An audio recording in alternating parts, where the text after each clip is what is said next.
Yang saya hormati Ibu Kepala Sekolah SD 01 Bawang Sakti Jaya, Ibu Ratnalia SPD, beserta Dewan Guru SD 01 Bawang Sakti Jaya. Alhamdulillahirabbil alamin wa bihi nasta'inu wa ala umurid dunya waddin.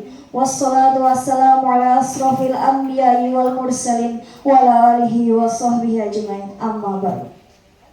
Puji syukur kehadirat Allah Subhanahu wa Ta'ala, yang mana kiranya kita masih diberikan kesehatan jasmani maupun rohani, sehingga kita dapat berkumpul pada acara pagi hari ini, yaitu Diseminasi Budaya Positif CGP Angkatan 11 Kabupaten Tulang Bawang di SD 01 Bawang Sakti Jaya oleh Reni Novianti SPD.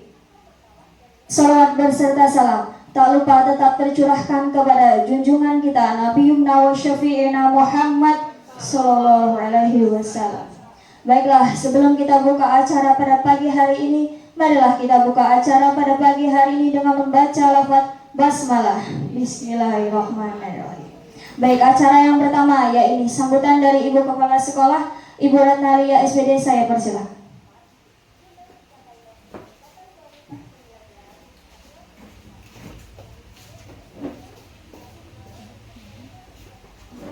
Bismillahirrahmanirrahim. Assalamualaikum warahmatullahi wabarakatuh.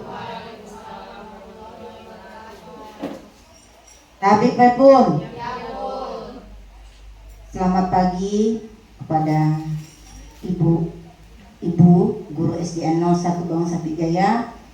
Alhamdulillah kita panjatkan puji dan syukur kepada Allah Subhanahu wa Ta'ala, di mana di hari yang berbahagia ini kita bisa bersama-sama menghadiri kegiatan diseminasi budaya positif calon guru penggerak angkatan 11 Kabupaten Tulang Bawang, Lampung, SDN 01 Bawang Sakti Jaya, Kecamatan Banjarbaru, yang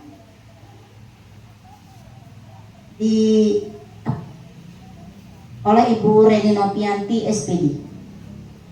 Bapak Ibu, saya sangat berbahagia sekali karena salah satu guru di SD 01 Bawang Sakti ini menjadi salah satu calon guru penggerak angkatan ke-11, di mana mudah-mudahan setelah beliau nanti melaksanakan seluruh agenda kegiatan di guru penggerak ini bisa membawa perubahan yang lebih baik ke depannya, baik untuk beliau pribadi ataupun khususnya sekolah ini, sehingga manfaatnya bisa kita rasakan ke depannya.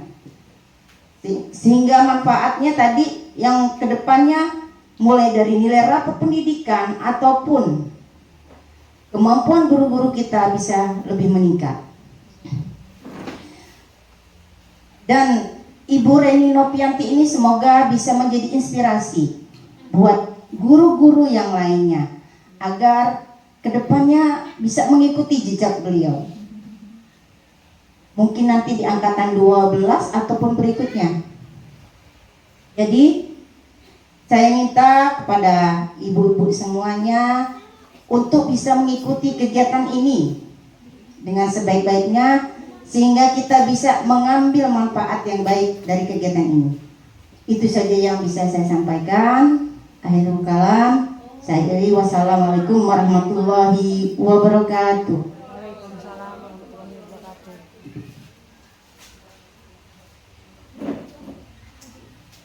Baiklah, acara yang selanjutnya yaitu acara inti Diseminasi Budaya Positif CGP Angkatan 11 Kabupaten Tulang Bawang, Lampung, SD 01 Bawang Sakti Jaya oleh Reni Novianti SPD, saya persilakan.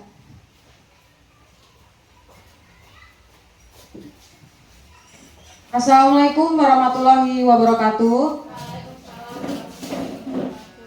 Nabi pun. Baiklah, terima kasih sebelumnya. Terima kasih untuk Ibu Kepala Sekolah yang sudah hadir berkenan untuk membersamai kegiatan diseminasi aksi nyata budaya positif. Juga untuk rekan-rekan guru semuanya, terima kasih karena sudah ikut serta dalam kegiatan ini. Izinkan saya Reni Novianti sebagai calon guru penggerak angkatan 11 Kabupaten Tulang Bawang, Lampung akan melakukan diseminasi aksi nyata terkait tentang budaya positif. Nah, sebelum kita memulai kegiatan pada hari ini, dikarenakan kita hari ini ada kegiatan ya Bapak Ibu, sudah melaksanakan P5 dari pagi sampai jam 10.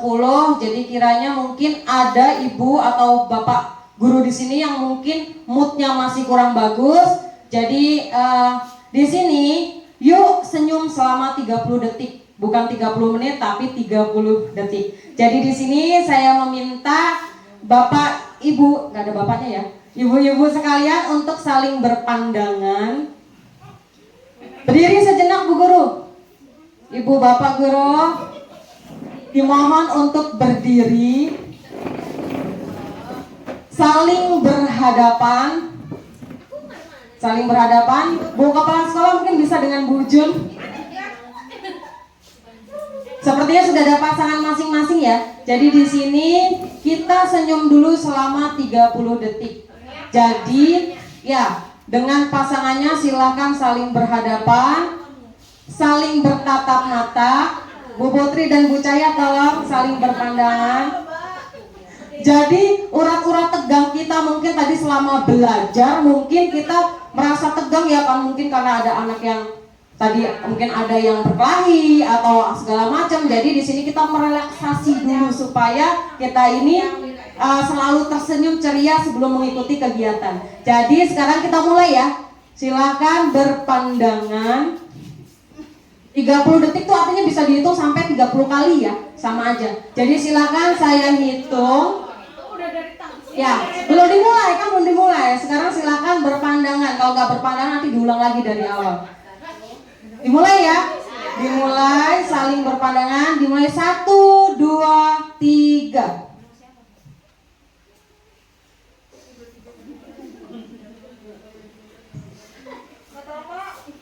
Belum selesai. Belum selesai, belum 30 detik. Belum. Takut. Coba dilihat, mungkin ada di mata temannya, mungkin ada beleknya atau apa kan? Baik, sudah 30 detik ya. Ibu-ibu sudah 30 detik. Silakan duduk kembali. Kira-kira apa yang kalian lihat dari wajah-wajah cantik Bapak Ibu guru? Ada yang penuh tekanan. Terus ada apa lagi? Bu Nani, apa yang terjadi ketika tadi dengan Bu Ismi saling bertatapan? Senang ya, senang. Jadi ini termasuk mungkin bisa juga dilakukan pada saat ibu-ibu pada saat mengajar di kelas. Mungkin ketika anak didik peserta didiknya sedang bosan, bisa juga dilakukan hal demikian. Jadi bisa menggugah semangat lagi yang tadinya cemberut, bisa lagi berubah menjadi tertawa atau tersenyum. Next Bu Santi. Nah, sebelum kita memulai kegiatan hari ini ada kesepakatan forum diseminasi ya, diseminasi. Maaf itu salah menulis. Nah, di sini sebenarnya kita melakukan kesepakatan itu secara bersama-sama, tapi kan kita sudah paham lah ya, sudah paham. Jadi sengaja di sini sudah saya tulis di sini. Yang pertama adalah menghargai siapapun. Jadi dalam forum diseminasi kali ini saya ingin kita ini saling menghargai siapapun. Jika ada yang mungkin nanti bertanya atau mungkin memberi pendapat, jadi tolong saling menghargai. Kemudian yang kedua adalah menjadi pendengar yang baik. Menjadi pendengar yang baik itu berarti ketika sedang berlangsungnya diseminasi, berarti ibu bapak guru berarti harus apa ya? Harus mendengarkan dengan baik. Jadi dilarang dulu untuk ngobrol, main handphone, main lain-lainnya. Jadi tolong fokus dulu kepada kegiatan pada hari ini. Kemudian next, menjaga kebersihan. Kalau kita biasanya sudah sering menyuruh anak-anak untuk menjaga kebersihan ya. Jadi di sini saya juga meminta ibu-ibu sekalian untuk tetap menjaga kebersihan. Jadi setelah kegiatan nanti dikondisikan seperti awal lagi. Kalau awalnya tadi emang terlihat bersih, berarti pada saat kita meninggalkan ruangan berarti harus dalam keadaan bersih juga. Selanjutnya raise hand ketika ingin berbicara. Apa raise hand? Tunjuk tangan. Jika ada yang ingin bertanya atau mau izin keluar, boleh raise hand. Jadi kalian raise hand dulu, izin atau mau bertanya atau mau pergi ke kamar mandi. Jadi budayakan kita untuk selalu raise hand terlebih dahulu. Yang terakhir, tidak ngobrol ya Bapak Ibu ya. Kalau ngobrol dalam hati aja. Ya, dalam hati boleh tatap mata temennya tapi ngobrolnya dalam hati. Jadi supaya tidak ada terjadi kebisingan. Next lanjut. Nah, jadi kali ini kita mulai ya.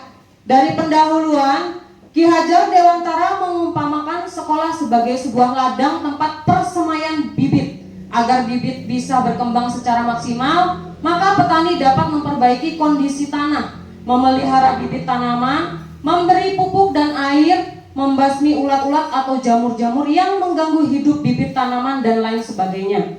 Kemudian dari uraian tersebut, kita dapat memahami bahwa sekolah diibaratkan sebagai tanah tempat bercocok tanam, sehingga lingkungan yang menyenangkan terjaga dan melindungi murid dari hal-hal yang tidak baik.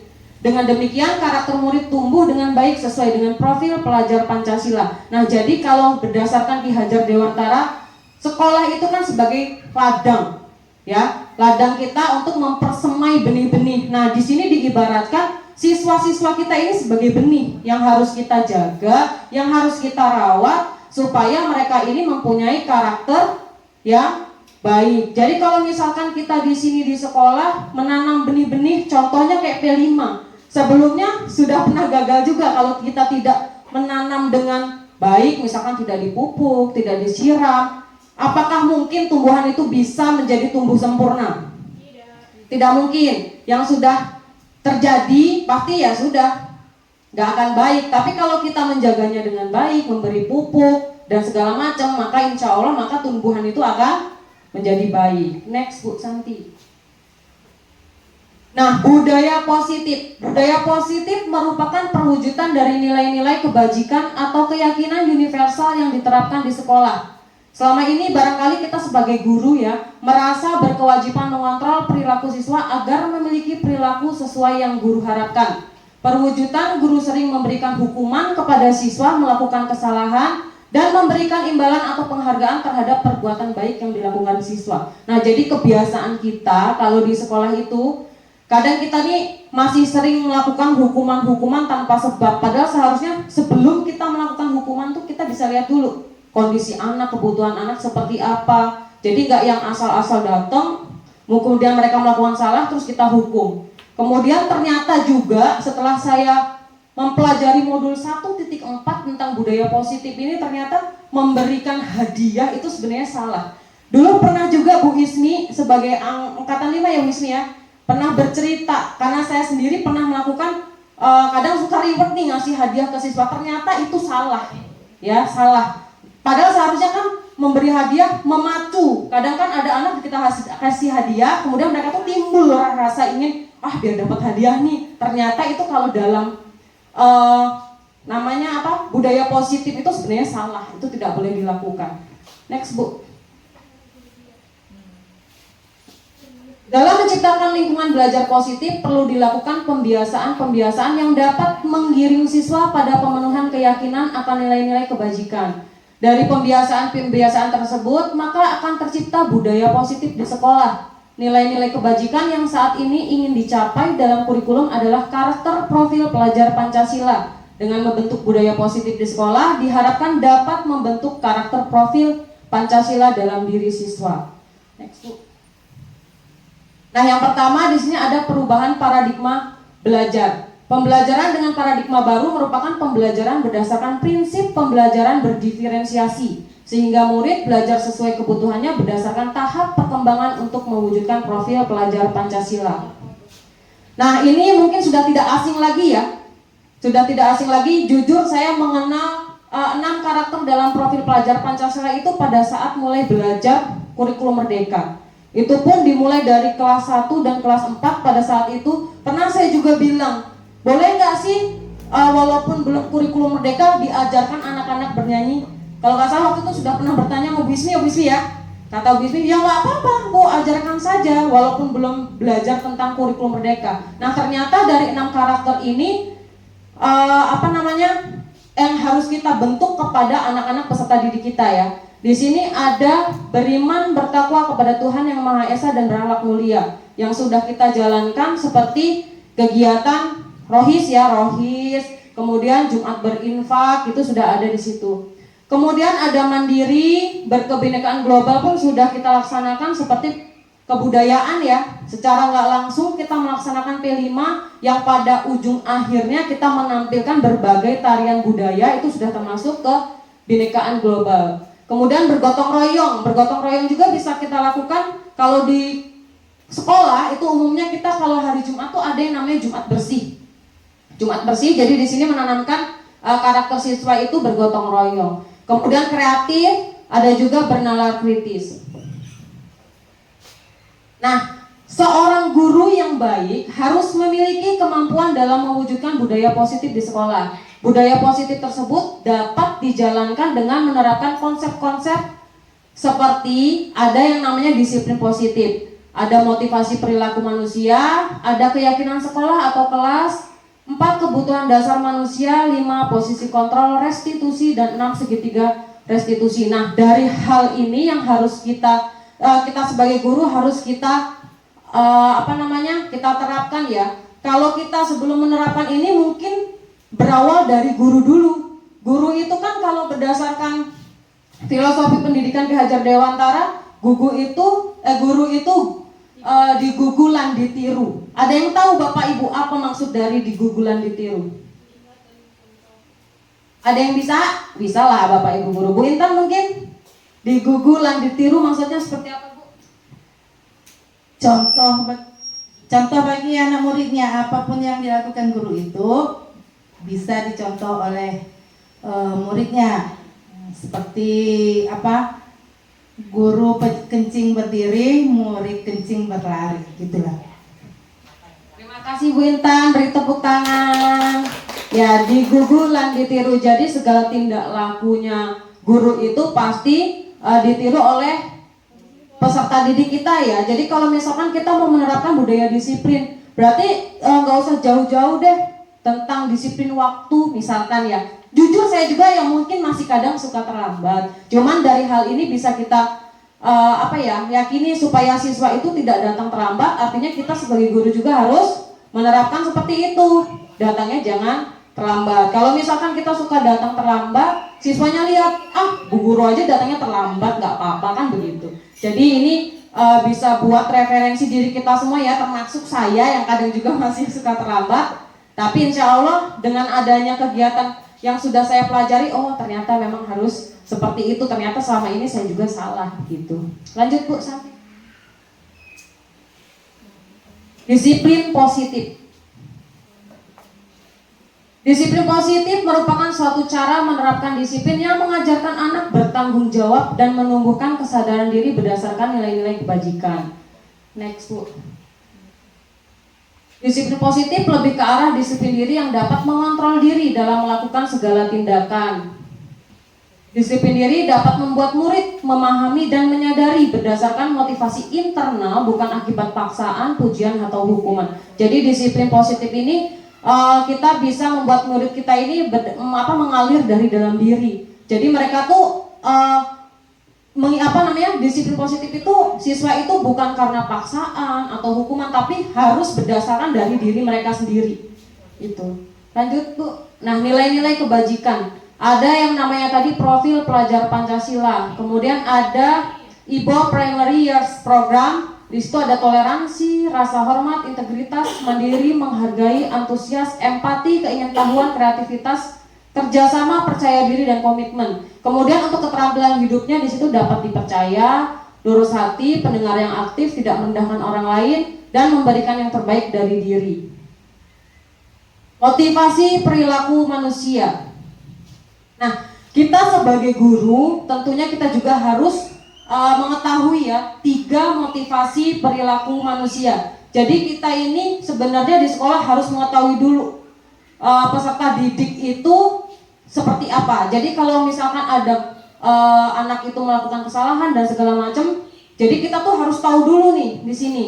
Jadi ada 3 motivasi perilaku manusia itu untuk menghindari ketidaknyamanan atau hukuman. Jadi ada anak misalkan apa yang akan terjadi jika saya tidak melakukannya. Jadi di situ masih masuk ke dalam nilai motivasi ekstrinsik. Di situ dia menghindari ketidaknyamanan atau hukuman. Jadi udahlah, biarin aja, nanti juga bakal begini gitu kan. Terus kemudian kalau untuk yang kedua, untuk mendapatkan imbalan. Jadi anak itu melakukan sesuatu tuh, misalkan buang sampah, ada bu guru nih, langsung cepat-cepat ngambil buang sampah, tapi mereka mengharapnya tuh ada penghargaan gitu. Nanti dilihat bu guru nih. Tapi bukan berdasarkan dari dalam diri mereka gitu loh, masih yang pasti nanti dapat reward nih dari bu guru udah buang sampah sembarangan. Jadi kayak kalau bahasa gaulnya tuh carmuk ya, cari muka gitu. Jadi ya itu termasuk motivasi perilaku manusia. Kemudian untuk menjadi orang yang mereka inginkan dan menghargai diri sendiri dengan nilai-nilai yang mereka percaya. Nah, baru disinilah saya akan menjadi orang seperti apa jika saya melakukan. Muncullah motivasi intrinsik. Jadi kayak kita ini misalkan walaupun di sekolah kita ada yang datang terlambat, tapi nggak apa-apa loh sama kepala sekolah, misalkan ya. Nah, kira-kira kalau yang terjadi sama ibu bapak guru nih, misalkan ada hal kejadian seperti itu, apakah kita mengikuti atau kita bagaimana? Kira-kira tetap mengikuti, orang datang terlambat juga, ini misalkan nggak datang terlambat juga sama kepala sekolah, nggak bakal dapat hadiah kok, misalkan seperti itu kan. Misalkan ada lagi, misalkan nggak datang juga nanti nggak jadi naik pangkat kok. Nah, misalkan begitu. Kira-kira kalau hal terjadi demikian, yang kita lakukan apa? Apakah kita mengikuti yang datang terlambat supaya nggak dikasih apa-apa, atau kita maksudnya dari di sini kita ini datang sekolah pagi-pagi, itu kita ini ingin mendapatkan penghargaan atau menghindari hukuman dari kepala sekolah mungkin, atau memang berdasarkan motivasi intrinsik kita.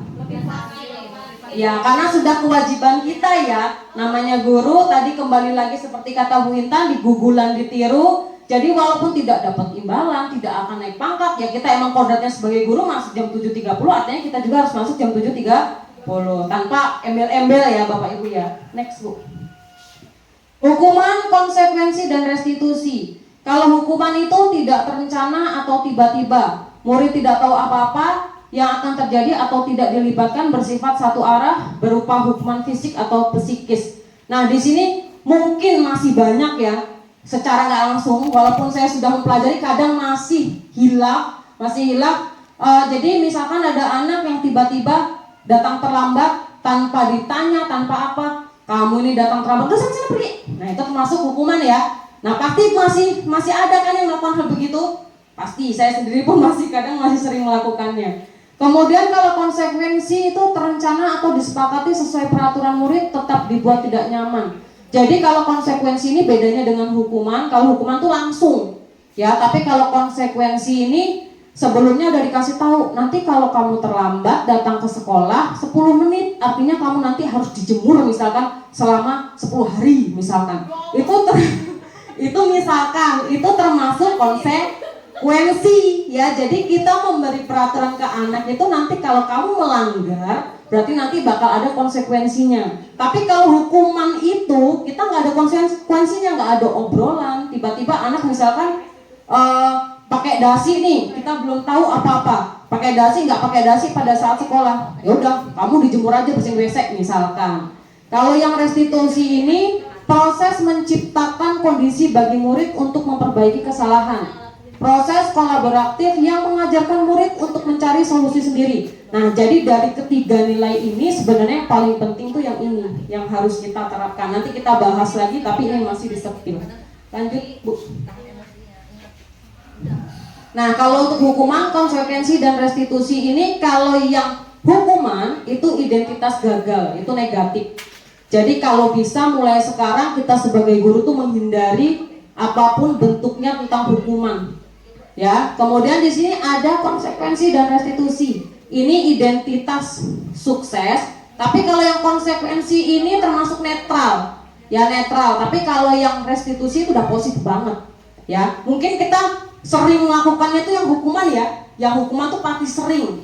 Kemudian netral masih, tapi kalau ini pasti jarang dilakukan. Ya Bapak Ibu ya, lanjut. Nah, kita coba sekarang tindakan guru. Nomor 1, mencatat 100 kali di dalam buku kalimat. Saya tidak akan terlambat lagi karena terlambat ke sekolah. Ini termasuk hukuman atau konsekuensi? Apa? Termasuk hukuman. Kenapa kok hukuman? Karena tanpa berbicara terlebih. Coba Bu Ani, tolong dijelaskan Bu Ani. Bu Ani tadi menjawab nomor 1 itu katanya hukuman. Ya itu termasuk hukuman karena tanpa sepengetahuan anak yang terlebih dahulu, kan seperti yang tadi itu pengertian hukumannya. Terus kayak apa? Hanya satu arah gitu loh. Jadi hanya keinginan dari gurunya sendiri. Itu kalau makanya hukuman. Baik, terima kasih Bu Ani, beri tepuk tangan. Jadi untuk nomor 1 ini mencatat 100 kali dalam buku kalimat, saya tidak akan terlambat lagi. Ini pun saya dulu pernah melakukan dan ternyata ini adalah hukuman. Dan ini pernah saya sempat ditegur kok, ada guru yang menegur, itu hukuman gak boleh. Sempat ada yang menegur. Oh ternyata baru paham sekarang. Kalau dulu kan, apaan? Emang iya itu hukuman, biarin aja biar tau rasa gitu kan. Biar nanti efek jerahnya mereka gak melakukan. Tapi ternyata itu adalah perbuatan yang salah. Ya, jadi ini termasuk hukuman karena tidak ada obrolan, nggak ada obrolan tapi tiba-tiba nggak bisa nih, kamu udah misalkan datang terlambat, tulis 100 kali gitu. Kemudian yang nomor 2, lari mengelilingi lapangan basket 2 kali karena terlambat hadir di sekolah. Ini termasuk hukuman atau konsekuensi? Hukuman atau konsekuensi? Ibu mungkin bisa. Apa Bu Reni? Nomor 2 Bu, Dibacain. lari mengelilingi lapangan basket 2 kali karena terlambat hadir di sekolah. Itu termasuk hukuman atau konsekuensi? Kalau menurut saya, karena itu lari mengelilingi lapangan sebanyak 2 kali karena telat hadir. Menurut saya karena waktunya sudah ditentukan, misalnya 10 menit hadir, berarti konsekuensi. Karena sudah ditentukan waktunya, apabila melanggar. Tapi nomor 2 itu sudah ditentukan. Ya ada waktunya itu. Lari mengelilingi lapangan basket 2 kali karena terlambat hadir. Ya, jadi mohon maaf tadi saya kira ada waktunya Bu ya. Jadi menurut saya itu hukuman. Karena ibaratnya perintah itu dilaksanakan secara mendadak oleh guru dan tidak pernah dikomunikasikan. Misalnya ketika kamu terlambat nanti seperti ini, misalnya dihukum, tidak pernah ada kesepakatan di antara guru dan siswa. Dan menurut saya jadi hukuman Bu Reni. Makasih Ibu. Jadi nomor 2 ini lari mengelilingi lapangan basket 2 kali karena terlambat hadir di sekolah termasuk hukuman. Kemudian yang nomor 3, murid diminta untuk push up 15 kali karena tidak menggunakan masker di sekolah. Termasuk apa? Termasuk hukuman. Menggantikan kertas tugas teman yang telah dicoret-coret. Konsekuensi ya, karena mungkin kalau ini kan kegiatannya sudah ada di dalam sekolah. Kadang anak-anak sudah diberitahu kalau misalkan kalian mencoret-coret teman, berarti kalian harus mengganti, artinya konsekuensinya di situ. Membersihkan tumpahan air di atas meja, tulis karena tersenggol pada saat belajar. Apa Bu Jun? Mungkin Bu Jun ingin menambahkan. Apa Bu? Konsekuensi apa ya? Betul, jadi kalau kata Bu Jun, membersihkan tumpahan air di meja tulis karena tersenggol pada saat belajar adalah konsekuensi. Kemudian nomor 6, meminta murid tidak mengenakan sepatu seharian di sekolah karena tidak menggunakan sepatu ketat. Itu termasuk apa? Konsekuensi. Kenapa Bu kok konsekuensi? Meminta murid tidak mengenakan sepatu seharian di sekolah karena tidak mengenakan sepatu hitam. Termasuk apa? Hukuman ya yang benar-benar. Karena dia nggak ikut aturan dari sekolah harus pakai sepatu hitam, dia nggak pakai sepatu hitam, dia pakai sepatu warna lain, akhirnya disuruh nggak pakai sepatu seharian. Terima kasih. Ibu Nur, terakhir lari mengelilingi lapangan basket 2 kali karena terlambat 10 menit untuk pelajaran PJOK. Berarti di sini adalah konsekuensi. Nah, ini bisa dilihat tadi jawabannya ya Bapak Ibu. Di situ sudah ada jawabannya. Next, Bu Santi. Kita sekarang ke keyakinan sekolah atau kelas. Mengapa keyakinan kelas, mengapa bukan peraturan kelas? Nah, keyakinan kelas vs peraturan kelas. Kalau zaman dulu kita pasti kalau di kelas bikin peraturan ya. Pasti bikin peraturan, belum mengenal namanya keyakinan. Nah, kalau keyakinan kelas ini adalah kesepakatan yang dibuat bersama antara guru dan siswa untuk menciptakan lingkungan belajar yang positif dan produktif di dalam kelas. Jadi kalau keyakinan itu kita buatnya bersama-sama murid. Jadi murid itu kita ajak bersama-sama untuk membuat keyakinan kelas yang berdasarkan apa keinginan mereka bersama-sama dengan guru. Tapi kalau peraturan kelas itu biasanya dibuat oleh guru tanpa melibatkan siswa. Jadi tahu-tahu masuk kelas, bukunya bu guru punya peraturan nih, dilarang makan di kelas misalkan, dilarang membuang sampah sembarangan. Nah, sebenarnya di keyakinan kelas ini tidak boleh menggunakan kata larangan, dilarang, jangan, itu nggak boleh. Itu termasuk apa Bu Ismi? Kalimat negatif. Nah, jadi kita ubah kalimat-kalimat negatif itu berubah menjadi ke kalimat positif. Jadi kalau misalkan kita dilarang membuang sampah misalkan, jadi kita bisa diubah di situ dengan kata apa? Membuang sampah pada tempatnya, atau jagalah kebersihan. Jadi itu sudah merangkum semuanya. Jadi nggak perlu yang dilarang, jangan, nggak boleh, itu nggak boleh. Itu adalah kalimat negatif. Lanjut Bu. Keyakinan sekolah atau kelas. Guru berperan dalam mewujudkan terbentuknya keyakinan sekolah atau kelas dengan adanya kesepakatan antara guru dan murid. Jadi kalau membuat keyakinan kelas nggak boleh seperti tadi ujuk-ujuk langsung ditempel nih peraturannya. Tolong ini dipatuhi, itu salah. Jadi sebenarnya makanya kita ada kegiatan MPLS. Pertama ya Bu ya, itu ada namanya diagnosis ya awal. Kemudian kita juga bisa pada di sesi-sesi akhir kita membuat keyakinan kelas yang disepakati oleh semua siswa dan gurunya. Jadi kita saling berkolaborasi, kita saling tanya, kita buat keyakinan bersama-sama begitu. Lanjut Bu. Keyakinan sekolah atau kelas berupa pernyataan-pernyataan universal yang mudah diingat dan dipahami dan harus diterapkan di lingkungan sekolah. Jadi kalau membuat keyakinan kelas itu di sini dimaksudkan adalah bukan kalimat-kalimat yang panjang segala macam, tapi cukup ringkas sedikit tapi itu jelas. Jadi nggak harus yang seperti tadi, jagalah kebersihan. Artinya semuanya mencakup ya. Piketnya berarti kan harus dijalankan, buang sampahnya nggak sembarangan. Jadi itu udah mencakup keseluruhan. Nah, kita kembali lagi nilai kebajikan yang dituju. Kembalikan barang ke tempatnya, itu termasuk nilai kebajikannya apa? Kembalikan barang ke tempatnya. Untuk nilai kebajikan yang dituju apa? Bertanggung jawab, kan gitu ya. Jadi kalau misalkan kita punya barang, minjem misalkan anak siswa minjem buku di perpustakaan. Nah, kemudian mereka di sini peraturannya kembalikan barang ke tempatnya. Nah, nilai kebajikan yang dituju apa? Anak itu berarti harus bertanggung jawab, kan gitu ya. Kemudian yang nomor 2, dilarang mengganggu orang lain. Nilai kebajikannya apa? Menghargai. Ya, boleh menghargai sesama. Hadir di sekolah 15 menit sebelum pembelajaran dimulai.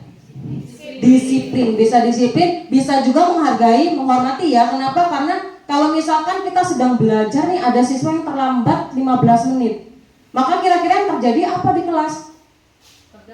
Keganggu ya, karena terpotong materi kita sedang belajar, tiba-tiba anak datang, nggak mungkin kita biarkan. Pasti kita tanya dulu kan kenapa. Otomatis pada saat kita belajar, maka waktunya akan terpotong. Jadi di situ anak itu sudah tidak menghargai lagi ya, karena keganggu. Kemudian dilarang melakukan kekerasan. Nilai kebajikannya apa? Dilarang melakukan kekerasan.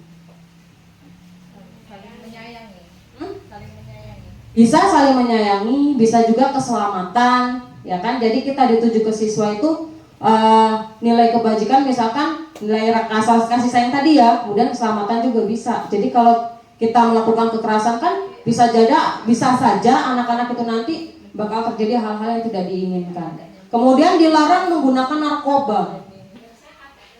Ya, kesehatan. Jadi kalau dilarang menggunakan narkoba itu berarti di sini nilai kebajikannya itu ya kesehatan, ya kan? Kemudian bergantian atau menunggu giliran. Termasuk apa?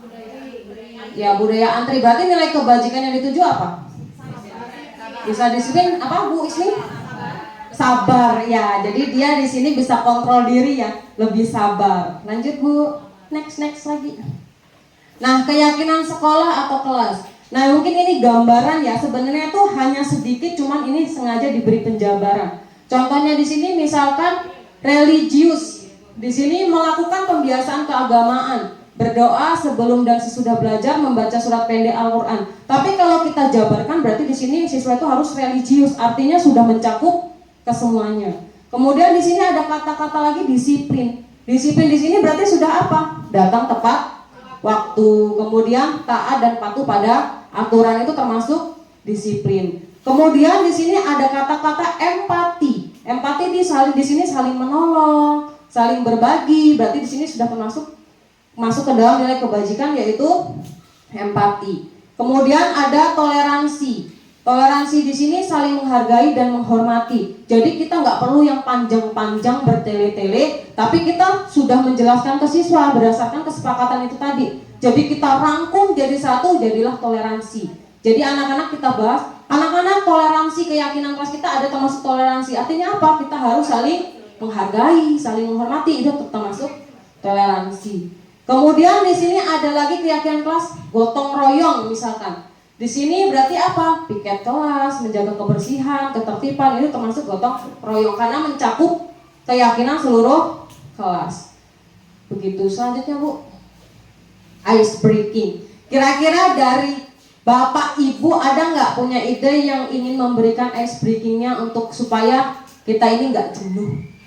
Pasti kalau di kelas Bapak Ibu kalau walaupun nggak setiap hari ya, nggak yang setiap jam kita melakukan ice breaking, tapi pasti ada dong di sela-sela kita ini kalau dalam kegiatan belajar pasti namanya jenuh ada. Kadang mungkin ada teman yang ngantuk, jadi kita bisa membuat ice breaking. Kemungkinan Bu Santi ada nggak contoh ice breaking yang biasanya digunakan di kelas bisa diterapkan di sini Bu Santi?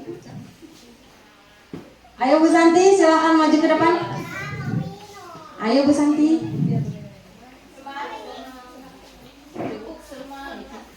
Biasanya kan guru SD ini kreatif, jadi pasti ada dong, nggak mungkin dong kalau di kelas nggak pernah melakukan yang namanya ice breaking ya. Ya Bu Santi silahkan dipanggil.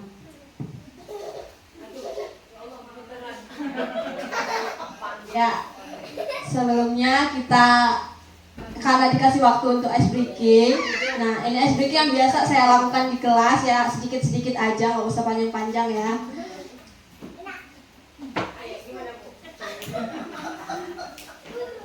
Kalau saya tanya apa kabar, jawabnya alhamdulillah, luar biasa, Allahu Akbar. Ya, itu kalau saya tanya apa kabar. Kalau saya tanya masih semangat, jawabnya tetap semangat, luar biasa, Allahu Akbar gitu ya.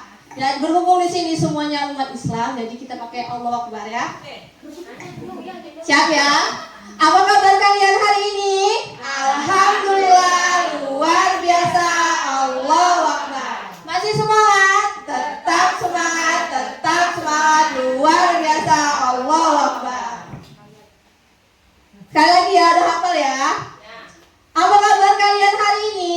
Alhamdulillah, luar biasa, Allahu Akbar. Masih semangat? Tetap semangat, luar biasa, Allahu Akbar. Ya, sekian ya, terima kasih. Beri tepuk tangannya untuk Bu Santi.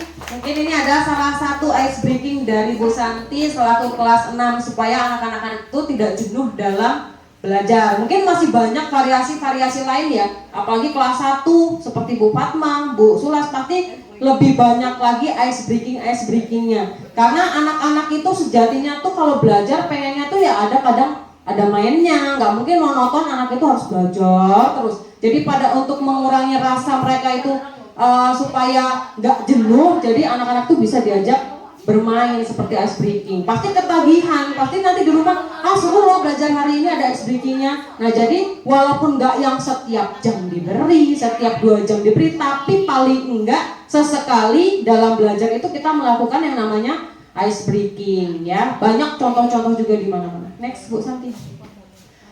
Lanjut ya, kebutuhan dasar manusia. Kebutuhan dasar manusia adalah segala sesuatu yang kita lakukan untuk mendapatkan apa yang ingin kita inginkan. Seluruh tindakan yang kita lakukan memiliki tujuan tertentu dan semua usaha terbaik yang kita lakukan adalah dalam rangka agar kebutuhan dasar kita terpenuhi dengan baik. Nah, ada pernyataan ketika seorang murid itu melakukan sesuatu perbuatan yang bertentangan dengan nilai-nilai kebajikan atau melanggar peraturan. Hal itu sebenarnya dikarenakan mereka itu gagal dalam memenuhi kebutuhan dasar mereka. Jadi ada anak itu yang melakukan sesuatu hal karena dia itu kebutuhan dasarnya tidak ada yang terpenuhi. Jadi kita kan nggak bisa ngejudge anak itu, misalkan mereka melakukan kesalahan, udah pasti ini anak bandel, nggak mungkin, pasti ada yang mendasari, gitu ya. Kebutuhan dasar manusia itu ada 5, yaitu bertahan hidup atau survival, ada kasih sayang dan rasa diterima. Di sini love and belonging, kemudian ada penguasaan, ada kebebasan dan ada kesenangan.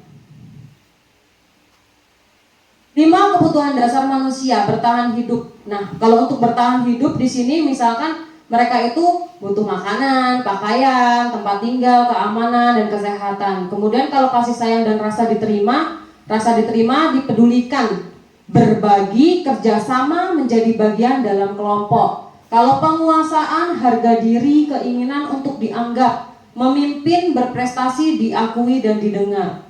Untuk kebebasan, mandiri, memiliki pilihan, mencoba hal baru, mampu mengendalikan arah dirinya. Dan untuk kesenangan adalah bermain, humor, antusiasme dan tertawa.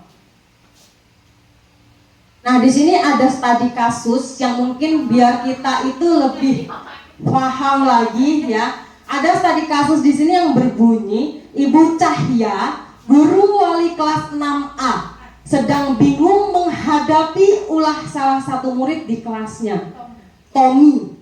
Beberapa anak telah mengeluhkan Tommy yang seringkali meminta bekal makan siang mereka dengan paksa. Jika Anda menghadapi situasi seperti Bu Cahya, apa yang akan Anda lakukan? Nah, menurut Anda kira-kira apa alasan Tommy melakukan hal tersebut? Nah, dari sini sebenarnya ada 5 kebutuhan dasar manusia yang kita nggak tahu ya. Seperti tadi ada 5 yang sudah disebutkan di awal. Kita nggak bisa menduga kira-kira anak itu melakukan seperti ini, meminta bekal makan siang temennya. Kita nggak tahu kebutuhan apa yang kurang mereka miliki, kita belum tahu. Nah, dari kasus di sini coba kita telaah, kita ulas sedikit ya Bu Santi. Nah, alasan Tommy yang pertama, karena ia lapar misalkan, dan orang tuanya tidak membawakan bekal makan siang, maka kebutuhan dasar yang sedang berusaha dipenuhi Tommy adalah kebutuhan untuk bertahan hidup, survival ya. Kemudian yang kedua Bu, alasan Tommy yang kedua, karena dia merasa senang temannya jadi memperhatikan dia. Ketika temannya melaporkan tindakannya itu pada gurunya, dan gurunya memberitahu orang tuanya, sehingga orang tuanya jadi memperhatikan dia, maka kebutuhan dasar yang sedang dipenuhi Tommy adalah kebutuhan akan kasih sayang dan diterima. Jadi sengaja anak itu meminta teman makan temannya tadi, supaya nanti kan ada teman yang melaporkan nih. Misalkan Tommy tadi meminta makan di kelasnya Bu Cahya, kemudian Bu Cahya pasti melaporkan ke orang tuanya.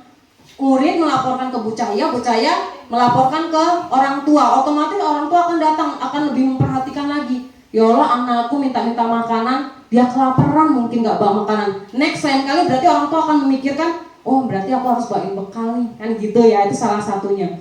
Kemudian alasan Tommy yang ketiga, karena temannya jadi takut dengan dia dan menuruti keinginannya. Maka sebetulnya Tommy ini sedang berusaha memenuhi kebutuhan dasarnya adalah kekuasaan. Jadi di situ dia membuat temannya takut dan mengikuti. Jadi di situ dia, nih gue hebat nih, misalkan begitu ya.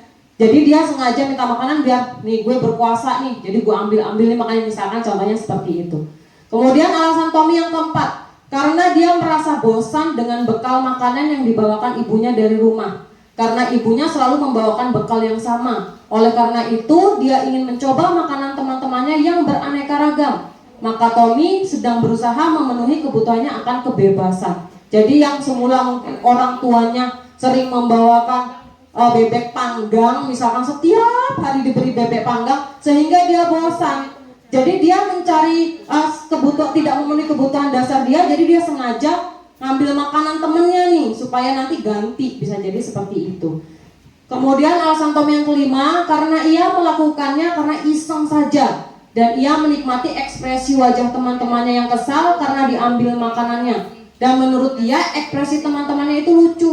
Maka berarti Tommy sedang berusaha memenuhi kebutuhannya akan kesenangan. Jadi dia ada anak yang memang sengaja cari-cari, bukan apa-apa tapi pengen aja, seneng lihat anak itu misalkan nangis, atau anak itu misalkan jadi melo. Kan ada anak yang seperti itu ya, seneng melihat orang-orang temennya yang kesusahan, kan ada juga. Jadi dia di sini seneng melihatnya begitu.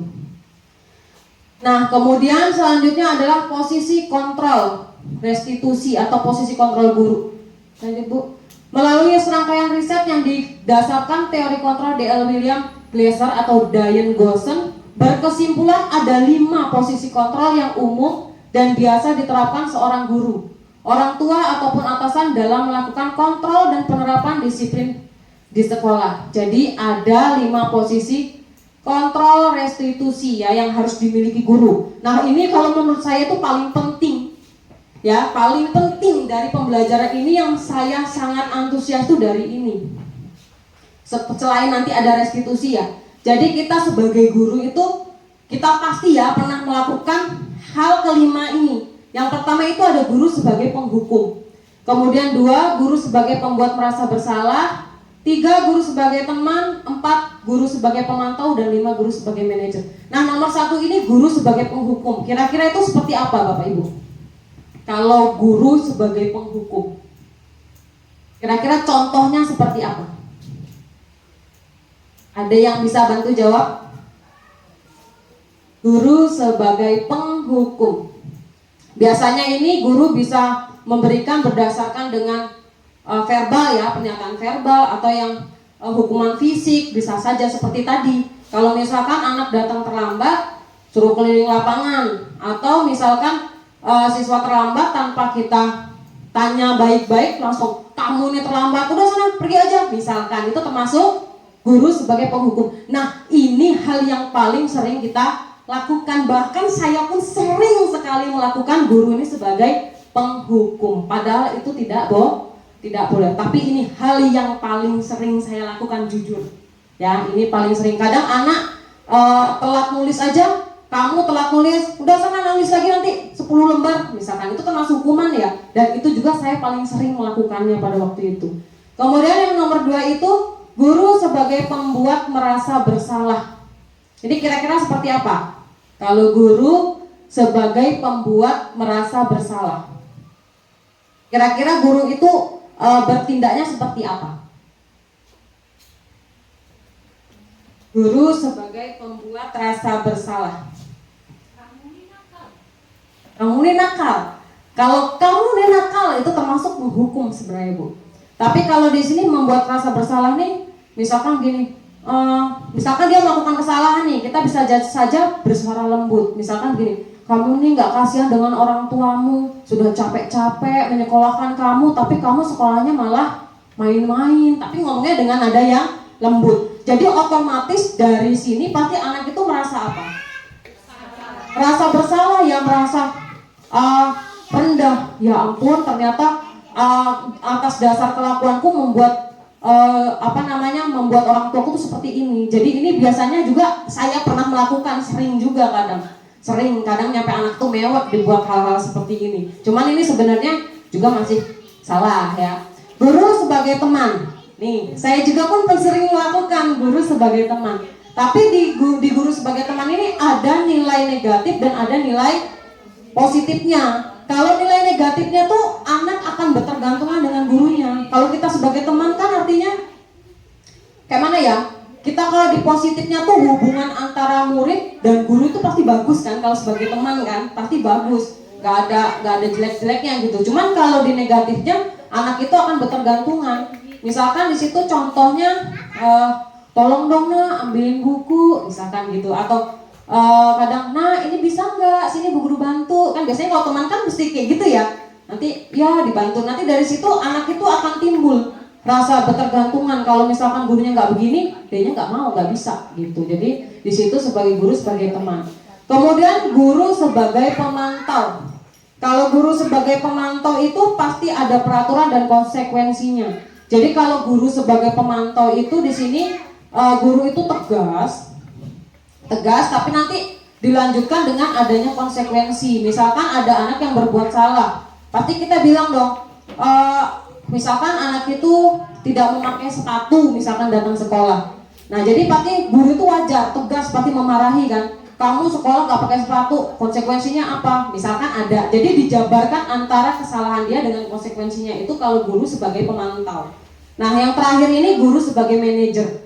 Ini adalah posisi kontrol yang emang harus kita miliki. Hal yang paling positif, hal yang paling luar biasa itu di guru sebagai manajer. Jadi dari kelima ini, guru sebagai manajer itu yang memang yang harus kita terapkan ya.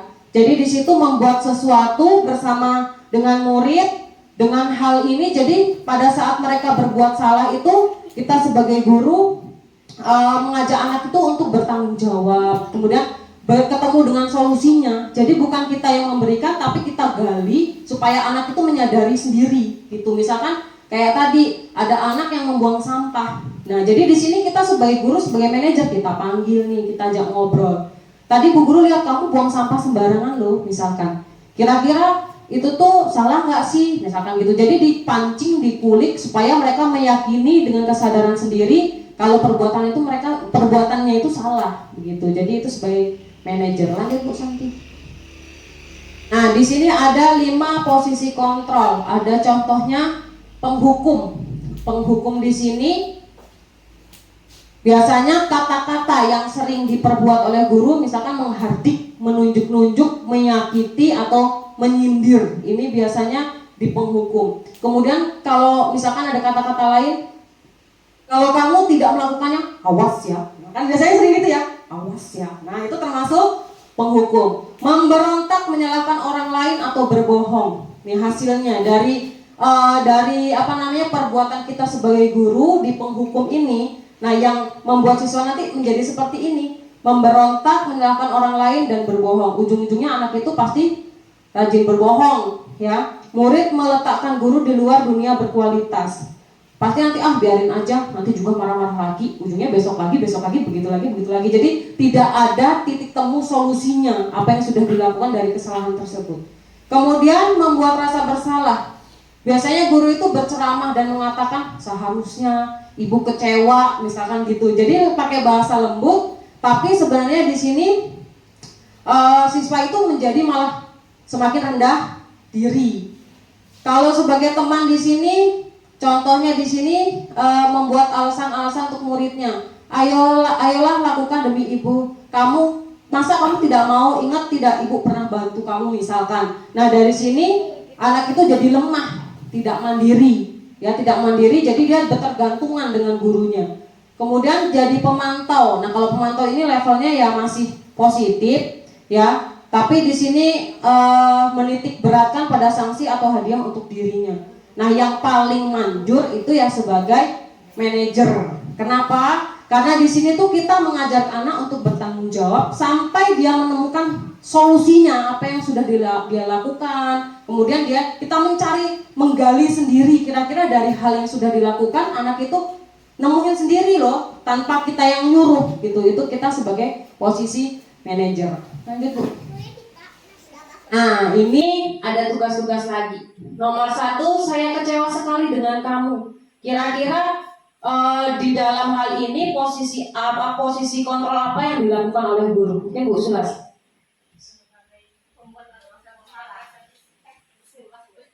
Sebagai membuat rasa bersalah. Jadi untuk yang Pertama, saya kecewa sekali dengan kamu. Ini termasuk posisi kontrol pembuat rasa bersalah. Kamu tidak pernah benar melakukannya. Kira-kira itu apa? Kamu tidak pernah benar melakukannya. Posisi penghukum. Kenapa Bu? Langsung menjudge. Anak itu tidak pernah benar. Keren. Ayolah lakukan demi ibu atau bapak. Kira-kira ini posisi kontrol guru sebagai apa? Ayolah lakukan demi ibu bapakmu. Yang ketiga. Teman. Iya, Sebagai teman. sebagai Teman. Kenapa Bu kok sebagai teman kira-kira? Dari kalimatnya itu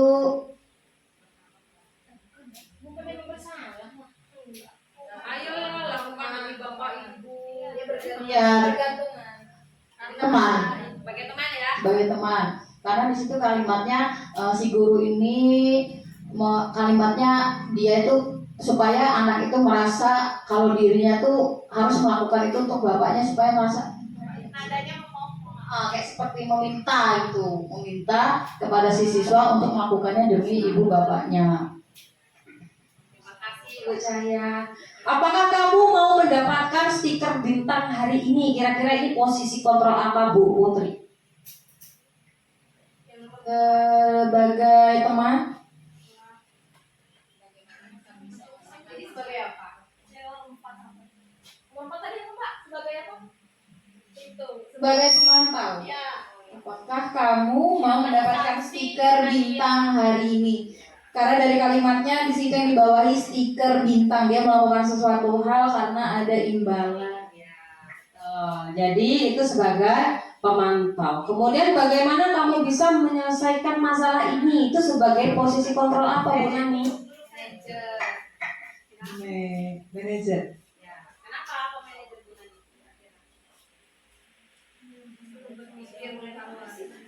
Karena dia menanyakan solusi. Dilihat dari kata-kata pernyataan tersebut, bagaimana kamu bisa menyelesaikan masalah ini? Dari kata-kata tersebut ada pemecahan masalah ya. Ada anak itu dicari, digali bagaimana solusi atau pecahan masalah tersebut. Jadi di sini sebagai posisi apa Bu Nani tadi? Manajer. Yang terakhir, kamu selalu yang paling terakhir. Kira-kira apa Bu Fatma?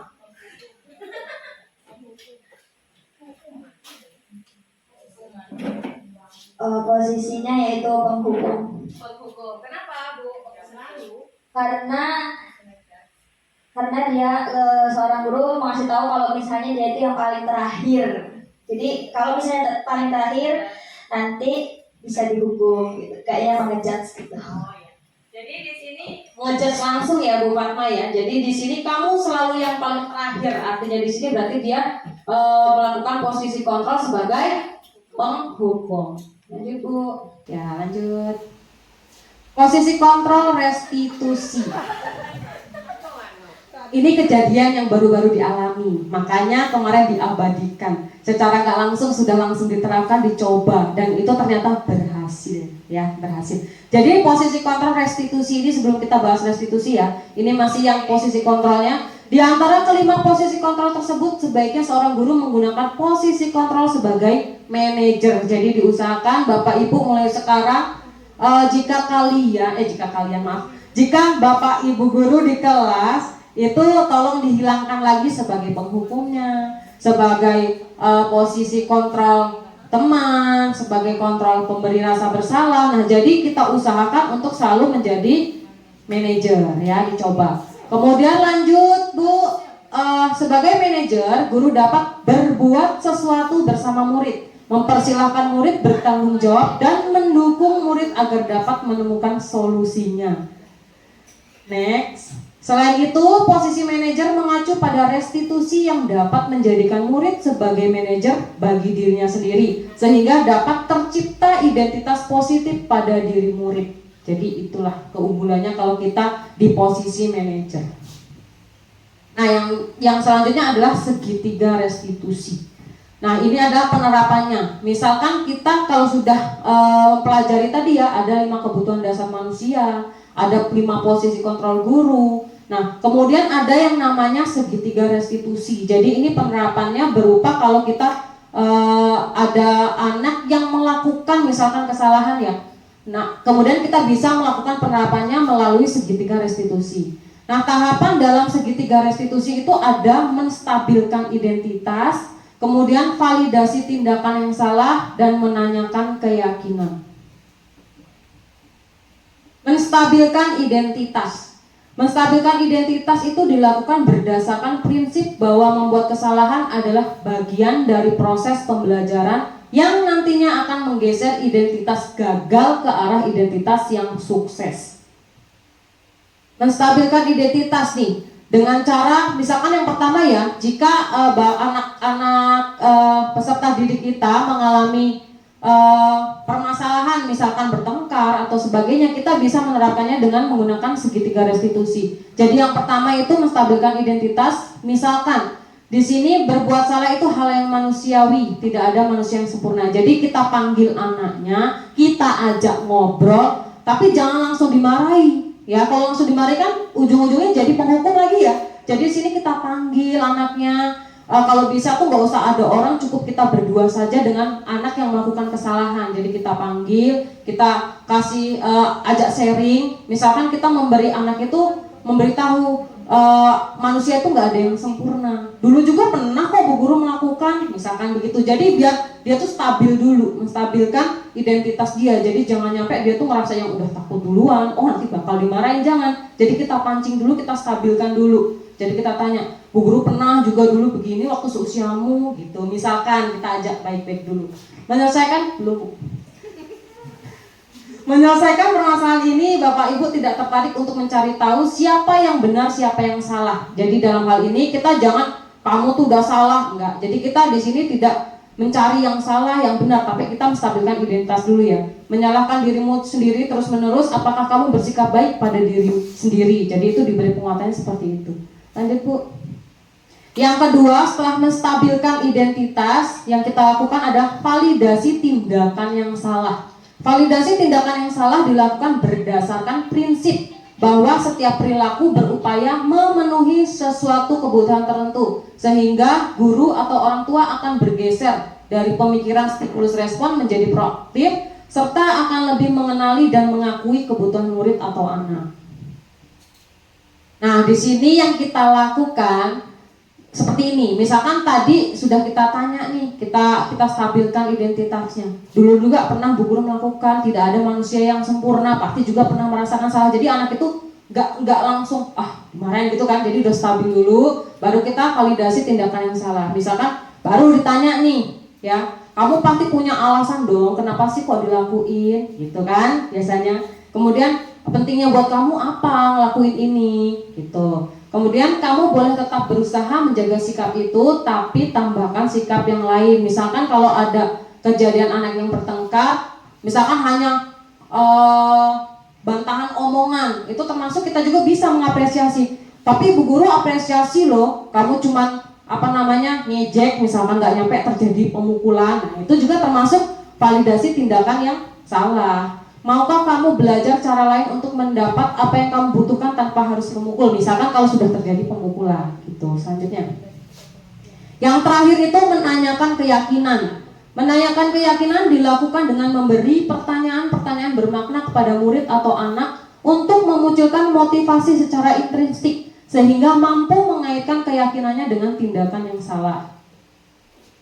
Nah, di sini yang kita lakukan adalah misalkan ingat nggak sih dengan keyakinan yang udah pernah kita buat setelah tadi proses menstabilkan, validasi, yang terakhir adalah menanyakan keyakinan. Di sini kita bisa tanya, kita kan pernah buat keyakinan kelas nih, kira-kira ingat nggak apa keyakinan yang sudah kita sepakati bersama, gitu kan? Misalkan tadi kalau ada anak yang membuang sampah, ya Bu, menjaga kebersihan misalkan. Nah, jadi di situ kita tanya-tanya anaknya. Setelah itu kira-kira setelah kejadian ini sesuai nggak dengan keyakinan kelas kita misalkan? Tidak kan pasti jawabannya ya.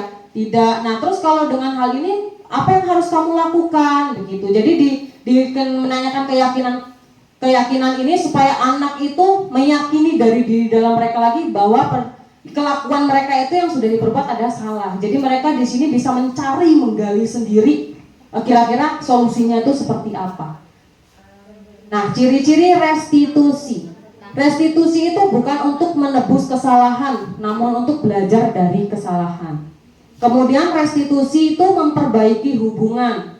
Restitusi adalah tawaran bukan paksaan. Restitusi menuntun untuk melihat ke dalam diri, mencari kebutuhan dasar yang mendasari tindakan, cara yang paling baik, fokus pada karakter bukan tindakan, kemudian menguatkan, fokus pada solusi, dan mengembalikan murid yang berbuat salah pada kelompoknya. Nah, jadi Bapak Ibu guru, kita sebagai guru ya yang baik, diulang lagi ini, jadi harus memiliki ya kemampuan dalam mewujudkan budaya positif di sekolah. Nah, budaya positif tersebut dapat diterapkan dengan konsep-konsep seperti yang tadi sudah dijabarkan, yaitu disiplin positif, kemudian kita mengetahui motivasi perilaku manusia itu seperti apa, kemudian kita membuat keyakinan sekolah atau kelas. Keempat, kebutuhan dasar manusia kita juga harus tahu sebagai guru. Nah, yang nomor 5 ini posisi kontrol restitusi. Yang 5 tadi yang harus kita matangkan adalah pada posisi apa? Manajer. Jadi kita berusaha berubah untuk menjadi posisi kontrol itu sebagai manajer, bukan lagi penghukum, bukan lagi sebagai teman, bukan lagi sebagai pembuat rasa bersalah, pemantau, tetapi belajar untuk menerapkan posisi kontrol sebagai manajer. Kemudian yang keenam adalah segitiga restitusi. Jadi kalau kita melakukan tindakan kesalahan pada peserta didik, misalkan ada yang melakukan kesalahan, jadi kita bisa menyelesaikannya itu dengan cara segitiga restitusi. Jadi jangan langsung dipanggil anaknya, diamuk-amuk, itu nggak boleh. Jadi kita tanya dulu, stabilkan dulu identitasnya, kemudian kita lakukan validasi tindakan yang salah, dan terakhir baru menanyakan keyakinan. Jadi dengan demikian anak-anak itu akan timbul solusinya, tanggung jawab mereka dari kesalahan mereka tersebut. Lanjut Bu. Jadi yang terakhir adalah refleksi dari kegiatan hari ini, diseminasi tentang budaya positif. Kira-kira perasaan saat ini adalah seperti apa? Ini mau di sticky note atau mau ada perwakilan yang maju ke depan untuk memberikan refleksi pada kegiatan hari ini? Perwakilan ya, kira-kira siapa nih? Gak usah ditunjuk lah. Kalau anak-anak ya ditunjuk. Ayo, in the corner mungkin yang di belakang. Bu Ani, ya silakan Bu Ani. Ya, maju ke depan.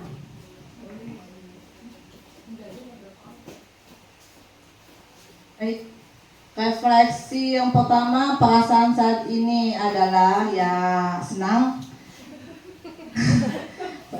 Perasaan yang dirasakan senang karena bisa menambah ilmu, menambah wawasan yang tadinya kan kita nggak tahu. Oh seperti ini ya ternyata cara yang benar untuk menjadi guru, yaitu tanpa harus menggunakan namanya fisik, main fisik gitu. Jadi kan lebih enak. Emang benar sih, saya udah pernah coba mempraktekkan di kelas juga, sudah pernah. Dan alhamdulillah juga anaknya, jadi kalau kita ngomong itu lebih kayak didengerin. Jadi kayak ngomong dari hati ke hati. Pernah saya, jadi saya lakuin itu selalu habis pulang dari sekolah. Gitu aja. Selanjutnya, oh semua. Oke, yang kedua, nah setelah mengikuti pengimbasan budaya positif hari ini, saya jadi paham bahwa, tadi udah tak jelasin, menambah ilmu, ya udah tak langsung. Target saya selanjutnya adalah ya saya sudah menerapkannya di kelas seperti itu. Terima kasih Bu Ani atas waktunya.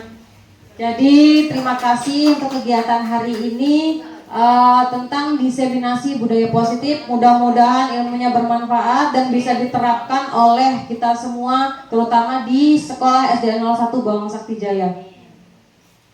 Ya baik, akhir kata Wabillahi taufiq wal hidayah. Wassalamualaikum warahmatullahi wabarakatuh.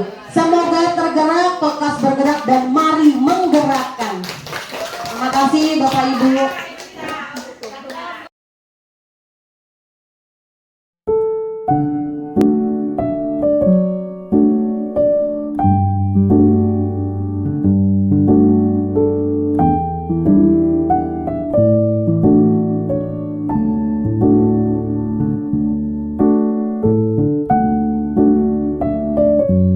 Setelah membuat keyakinan kelas, kelas akan lebih nyaman. Keyakinan kelas kami jadi saling menghargai. Setelah membuat keyakinan kelas, kami menjadi lebih disiplin lagi.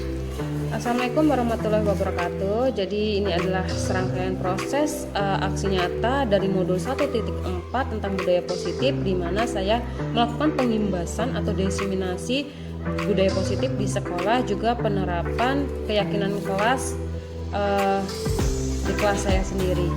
Terima kasih. Wabillahi taufiq wal hidayah. Wassalamualaikum warahmatullahi wabarakatuh. Salam guru penggerak.